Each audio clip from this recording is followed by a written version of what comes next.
Assalamualaikum warahmatullahi wabarakatuh. Selamat pagi anak-anak. Bagaimana kabarnya hari ini? Semoga kita selalu dalam keadaan sehat, dimudahkan dalam menimba ilmu dan selalu dalam lindungan Allah Subhanahu wa taala. Oke, sebelum belajar jangan lupa berdoa dan selalu semangat dalam belajar. Hari ini kita sudah memasuki pembelajaran kelima dari subtema 1 tema 9 ya di kelas 4. Nah, hari ini tujuan pembelajaran kita ada dua, yaitu yang pertama siswa dapat mengidentifikasi pengaruh kondisi geografis terhadap kegiatan manusia dengan penuh kepedulian. Yang kedua, siswa dapat mengetahui bentuk-bentuk konservasi yang ada di daerah tempat tinggalnya dengan penuh kepedulian. Nah, di sini yang pertama kita akan mempelajari dulu. Anak-anak lihat di halaman 32. Di sini ada banyak sekali gambar ya, ada di sawah, kemudian di pantai, ini juga di daerah laut, ini di daerah sungai. Nah, di sini setiap manusia itu bekerja keras untuk memenuhi kebutuhan ya. Jadi ada yang menjadi petani. Kalau menjadi petani itu banyak dilakukan oleh masyarakat yang tinggal di pegunungan, dataran tinggi dan dataran rendah. Masyarakat yang tinggal di daerah pesisir pantai, mereka banyak yang menjadi nelayan. Mereka semua bekerja keras untuk memenuhi kebutuhan hidupnya sendiri dan masyarakat luas. Ini menunjukkan adanya keterkaitan daerah dan sumber daya alam dengan aktivitas manusia. Jadi kegiatan ekonomi masyarakat itu sangat tergantung kepada sumber daya alam yang dimiliki setiap daerah. Contohnya, masyarakat di pedesaan memanfaatkan tanahnya untuk ditanami berbagai tanaman pertanian dan perkebunan. Sebaliknya, dengan masyarakat di daerah di pesisir masyarakat di daerah pesisir pantai ya, itu sebagian besar kegiatan ekonominya mengandalkan hasil perikanan laut. Ini ada beberapa kegiatan ekonomi masyarakat yang tergantung kepada sumber daya alamnya. Jadi yang pertama, masyarakat daerah pantai. Pantai itu merupakan batas pertemuan antara daratan dengan lautan, yang mana menyuguhkan pemandangan yang sangat indah ya, makanya menjadi objek wisata yang paling diminati. Pantai itu menjadi sumber daya alam yang berharga bagi Indonesia karena kita memiliki banyak pantai yang terbentang dari Sabang sampai Merauke. Nah, kegiatan ekonomi utama masyarakat di pantai itu adalah sebagai nelayan. Tapi karena pemandangan di pantai itu sangat indah, maka berkembanglah sektor pariwisatanya, komplek-komplek pertokoan, penginapan, hotel, serta jasa pemandu wisata dan penyewaan alat-alat menyelam itu menjadi usaha ekonomi baru masyarakat di pesisir pantai. Kemudian yang kedua, masyarakat daerah laut. Jadi potensi perikanan laut Indonesia itu sangat besar. Karena sebagian besar wilayah Indonesia itu memang lautan.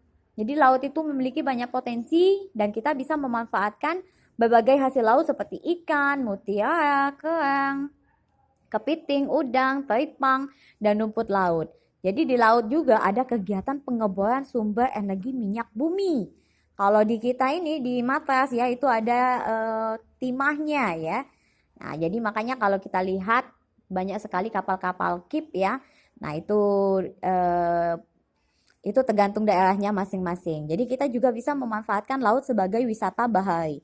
Kalau kita menyelam ya, kita bisa menyaksikan keindahan laut. Jadi ada beberapa daerah yang memiliki keindahan bawah laut seperti di Raja Ampat di Papua, kemudian Bunaken di Sulawesi Utara. Itu masyarakat mancanegara itu sangat senang sekali ke sana ya. Dan yang ketiga, masyarakat daerah sungai. Sungai juga merupakan lingkungan alam yang sangat penting karena bisa digunakan sebagai sumber air bagi kehidupan. Tapi bagi sebagian orang, sungai itu juga digunakan sebagai sumber pengairan bagi pertaniannya. Jadi sungai yang dibendung itu dapat dialirkan ke sawah-sawah. Sungai juga bisa menjadi jalur transportasi bagi masyarakat ya. Dan ada salah satu usaha ekonomi yang juga memanfaatkan sungai yaitu dengan mendirikan pasar terapung. Jadi pasajen di sini dapat ditemukan di Sungai Baito, Banjarmasin ya. Semua usaha jual beli dilakukan di atas perahu. Unik kan? Nah, iya dong. Makanya pasar ini menjadi objek wisata. Yang keempat, ada di daerah dataran tinggi. Merupakan wilayah datar yang memiliki ketinggian lebih dari 400 meter di atas permukaan air laut. Jadi daerah dataran tinggi itu baik untuk menanam sayuran dan buah-buahan karena dia agak sejuk ya. Kemudian selain sebagai lahan pertanian, dataran tinggi juga merupakan tempat yang cocok untuk tempat wisata. Jadi karena dia memiliki udara yang bersih, sejuk dan segar, contohnya itu daerah dataran tinggi Dieng di Wonosobo, Jawa Tengah. Dan yang terakhir itu adalah masyarakat dataran rendah. Itu merupakan bagian dari dataran yang memiliki ketinggian antara 0 sampai 200 meter di atas permukaan laut. Seperti dataran tinggi, dataran rendah juga dimanfaatkan sebagai lahan pertanian. Selain itu, juga sebagai lahan industri, peternakan, perumahan. Makanya dia kalau di dataran rendah ini agak full ya populasinya. Oke, kemudian di pembelajaran ke-6-nya, jika hak dan kewajiban itu dapat kita laksanakan dengan seimbang. Seperti yang sudah Ibu bilang ya di pembelajaran sebelumnya, itu maka termasuk terhadap lingkungan juga. Kalau hak dan kewajiban seimbang, maka kehidupan kita pun akan berjalan dengan baik. Kita dapat memenuhi berbagai kebutuhan dan kita juga akan terhindar dari bencana alam. Ya, karena kita tahu hak dan kewajiban kita. Jadi kalau kita nggak tahu hak dan kewajiban kita, atau kita hanya tahu hak kita, tapi kewajiban kita nggak peduli. Nah, itu juga nggak akan seimbang gitu ya. Kemudian di sini ada konservasi elang di Halimun Salak. Jadi ini merupakan burung elang Jawa yang merupakan acuan lukisan burung Garuda kita. Jadi jenis ini memang hampir punah ya. Penyebab utamanya ya pasti karena kerusakan habitat tempat hidupnya. Jadi populasi burung elang Jawa itu karena disebabkan adanya bencana alam maupun alih fungsi hutan menjadi ladang atau perkebunan. Ada juga perilaku manusia yang menyebabkan populasi burung ini semakin menyusut tajam, yaitu perburuan. Jadi burung elang hasil perburuan itu diperjualbelikan dan dijadikan koleksi pribadi. Makanya Indonesia itu berupaya melakukan usaha pelestarian. Salah satunya itu di Taman Nasional Gunung Salak.